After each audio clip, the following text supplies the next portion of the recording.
معلم هذا المحل جديد. ايه واو. يعني انت هون ولدان جديد؟ لا واو. طب يعني هلا انا بس يعني بدي انه اشتري من هي الجبنه عادي، بس الاول ادوق منها قبل ما اشتريها. ايه من عيوني.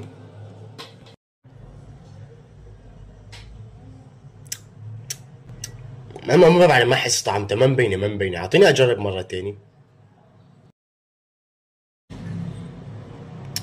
يا اخي ما مبينه ما مبينه، حط لي هون شوي بس مشان اعرف اميز طعم. قوم على برا والاخر، قوم على برا، ما تخليني اتصبح. السلام عليكم. وعليكم السلام. بدي بس اسالك يا ابني، ليش ما حطيت اللي جبنه؟ بدك تحكي يعني، قوم على برا والاخر، قوم على برا. معلم انا عم بدور على شغل صار لي فتره، بس عندي فضول اعرف بما انه انت شغال بسوبر ماركت، يعني انت كم تاخذ بالشهر؟ والله هون باخذ 1000. 1000 كامله؟ قصدي عفوا 500. 500؟ عفوا 250. 250 لك هي بتكفيني اعيش طول حياتي. 250 حسنه قصدي. لك وحسنات كمان؟ ومطلع برا محلي ولا لك كمان طلع المحل لك. واو واو واو.